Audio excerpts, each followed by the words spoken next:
നമ്മൾ നിലവിൽ ഉപയോഗിച്ചുകൊണ്ടിരിക്കുന്ന SIM card, അതായത് നമ്മുടെ മൊബൈൽ നമ്പർ, ഇത് മറ്റാരുടെയെങ്കിലും കയ്യിൽ എത്തിപ്പെട്ട് കഴിഞ്ഞാൽ നമുക്ക് ഒരുപാട് സെക്യൂരിറ്റി പ്രശ്നങ്ങൾ നേരിടേണ്ടി വരും. ഉദാഹരണത്തിന് നമുക്ക് ആ ഒരു മൊബൈൽ നമ്പറിലാണ് നമുക്ക് OTP-കൾ, വെരിഫിക്കേഷൻ കോഡുകളൊക്കെ വരാറുള്ളത്. അതുപോലെ തന്നെ ഗൂഗിൾ പേ, ഫോൺ പേ പോലുള്ള ആപ്ലിക്കേഷൻ രജിസ്റ്റർ ചെയ്തതും നമ്മൾ ഈ നമ്പർ വെച്ചിട്ടായിരിക്കും. പിന്നെ യൂട്യൂബ്, ഫേസ്ബുക്ക് പോലുള്ള ആപ്ലിക്കേഷനുകളിൽ 2 സ്റ്റെപ്പ് വെരിഫിക്കേഷനും നമ്മൾ ഈ നമ്പർ തന്നെയായിരിക്കും കൊടുത്തിട്ടുണ്ടാകുക. അപ്പോൾ ഈ ഒരു നമ്പർ ഏതെങ്കിലും ഒരു വിരുദ്ധന്റെ കയ്യിൽ കിട്ടിക്കഴിഞ്ഞാലുള്ള അവസ്ഥ നിങ്ങളൊന്ന് ഊഹിച്ചു നോക്കൂ. അപ്പോൾ നമ്മൾ ആദ്യം ചെയ്യേണ്ടത് നിലവിൽ നമ്മൾ ഉപയോഗിക്കുന്ന ആ ഒരു സിം കാർഡ് നമ്മൾ ലോക്ക് ചെയ്തിടുക. നമ്മൾ ഉപയോഗിക്കുന്ന ആ ഒരു മൊബൈലിൽ ആ ഒരു സിം കാർഡ് യഥേഷ്ടം നമ്മൾക്ക് ഉപയോഗിക്കാം. പക്ഷേ ആ ഒരു സിം കാർഡ് മറ്റൊരു മൊബൈലിൽ ഉപയോഗിക്കാൻ ശ്രമിച്ചു കഴിഞ്ഞാൽ അത് ലോക്കായിരിക്കും, അവർക്കൊരിക്കലും തന്നെ ഉപയോഗിക്കാൻ സാധിക്കില്ല. ഇതെങ്ങനെ ലോക്ക് ചെയ്തിടാം, ഇതിൽ ശ്രദ്ധിക്കേണ്ട കാര്യങ്ങൾ എന്തൊക്കെയാണെന്ന് ഇന്നത്തെ വീഡിയോയിലൂടെ വിശദമായിട്ട് കണ്ട് മനസ്സിലാക്കാം. ഇതുപോലുള്ള ടെക്നോളജി പരമായിട്ടുള്ള വീഡിയോകൾ ദിവസവും നിങ്ങൾക്ക് ലഭിക്കാൻ ഞങ്ങളുടെ ഈ ചാനൽ ഫോളോ ചെയ്യാൻ മറക്കരുത്. നമുക്ക് പെട്ടെന്ന് തന്നെ വീഡിയോയിലേക്ക് പോകാം. അതിനുവേണ്ടി നമുക്ക് മൊബൈലിന്റെ സെറ്റിംഗ്സ് ഒന്ന് ഓപ്പൺ ചെയ്യാം. എന്നിട്ട് ഇവിടെ മുകളിൽ തന്നെ കണക്ഷൻസ് എന്ന ഭാഗം കാണാൻ സാധിക്കും. അവിടെ നിങ്ങൾ ക്ലിക്ക് ചെയ്യുക. ഇവിടെ തന്നെ നിങ്ങൾക്ക് സിം മാനേജർ എന്ന ഓപ്ഷൻ കാണാൻ സാധിക്കും. അവിടെ നിങ്ങൾ സെലക്ട് ചെയ്യുക. സെലക്ട് ചെയ്ത് കഴിഞ്ഞാൽ നിങ്ങൾ മൊബൈലിൽ ഉപയോഗിക്കുന്ന 2 സിം കാർഡും ഇവിടെ കാണാൻ സാധിക്കും. അതിൻ്റെ നമ്പറൊക്കെ ഇവിടെ കാണാൻ സാധിക്കും. കുറച്ച് താഴേക്ക് വരാം. ഇവിടെ തന്നെ മോർ സിം സെറ്റിംഗ്സ് എന്ന ഭാഗം കാണാൻ സാധിക്കും. അത് നിങ്ങൾ സെലക്ട് ചെയ്യുക. ഇപ്പോൾ ഇവിടെ 3 ഓപ്ഷനുകളുണ്ട്. അതിൽ രണ്ടാമത്തെ ഓപ്ഷനാണ് നമുക്ക് വേണ്ടത്. ഇവിടെ സിം കാർഡ് സെക്യൂരിറ്റി, അതുപോലെ തന്നെ ലോക്ക് ഈ സിം സെറ്റിംഗ്സും ഉണ്ട്. ഈ സിമ്മും നമുക്ക് ലോക്ക് ചെയ്യാം കേട്ടോ. ഞാനിപ്പോൾ രണ്ടാമത്തെ option SIM card security select ചെയ്യാണ്. അപ്പോൾ സിം 1, സിം 2 ഇവിടെ കാണിക്കുന്നുണ്ട്.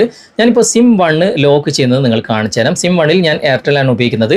ലോക്ക് സിം കാർഡ് എന്ന ഈ ഒരു ടോഗിൾ ഓപ്പൺ ചെയ്യുമ്പോൾ നിലവിൽ നമുക്കൊരു സിം കാർഡ് തരുമ്പോൾ അതിൽ ഒരു പിൻ നമ്പർ വെച്ച് ലോക്ക് ആയിട്ടുണ്ടാകും. ആ ഒരു പിൻ നമ്പർ ഇവിടെ എൻ്റർ ചെയ്യണം. അധിക മൊബൈലിലും 4 0 ആയിരിക്കും, അല്ലെങ്കിൽ 1 2 3 4 ആയിരിക്കും. ഓക്കെ, ഇവിടെ 3 അറ്റംപ്റ്റ്സ് ആണ് കാണിക്കുന്നത്. 3 പ്രാവശ്യമേ നമുക്ക് ട്രൈ ചെയ്യാനുള്ള ഓപ്ഷൻ ഉള്ളൂ.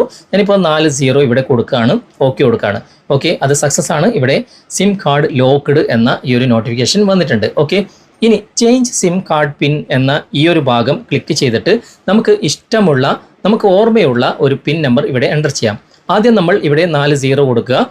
അതിനുശേഷം ഇവിടെ ഓക്കെ കൊടുക്കുക. എന്നിട്ട് ഏത് ആണ് നിങ്ങൾക്ക് നല്ല ഓർമ്മയുള്ള പിൻ നമ്പർ അത് ഇവിടെ എൻ്റർ ചെയ്ത് കൊടുക്കുക. ഞാനിപ്പോൾ തൽക്കാലം നിങ്ങൾ കാണിച്ചു തരാൻ വേണ്ടിയിട്ട് 1 2 3 4 കൊടുത്തിട്ട് ഓക്കെ കൊടുക്കുകയാണ്. വീണ്ടും 1 2 3 4 കൊടുക്കുകയാണ്. ഇവിടെ ഓക്കെ കൊടുക്കുകയാണ്.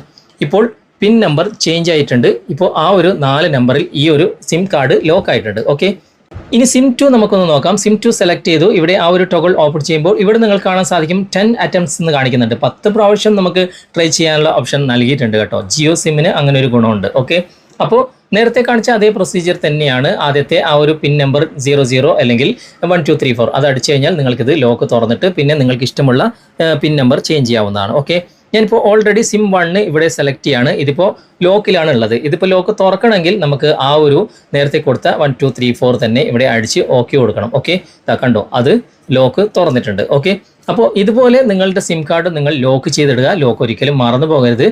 അങ്ങനെ തെറ്റായ പിൻകോഡാണ് നിങ്ങൾ 3 പ്രാവശ്യം അടിക്കുന്നതെങ്കിൽ അത് ടെമ്പററി സിം കാർഡ് ബ്ലോക്ക് ആകും. പിന്നെ PUK കോഡ് അടിക്കേണ്ടി വരും.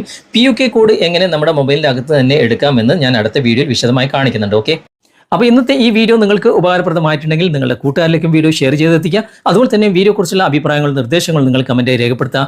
വീഡിയോ ഇഷ്ടമായിട്ടുണ്ടെങ്കിൽ ലൈക്ക് ചെയ്യാനും കമൻറ്റ് ചെയ്യാനും ഷെയർ ചെയ്യാനും മറക്കരുത്. ചാനൽ നിങ്ങൾ ഇതുവരെ ഫോളോ ചെയ്തിട്ടില്ലെങ്കിൽ ചാനൽ ഫോളോ ചെയ്യുക, സബ്സ്ക്രൈബ് ചെയ്യുക, ലൈക്ക് ചെയ്യുക, സപ്പോർട്ട് ചെയ്യുക. അടുത്ത നല്ലൊരു വിഷയമായി അടുത്ത അവസരത്തിൽ നമുക്ക് വീണ്ടും കണ്ടുമുട്ടാം. Thanks for watching. Bye-bye.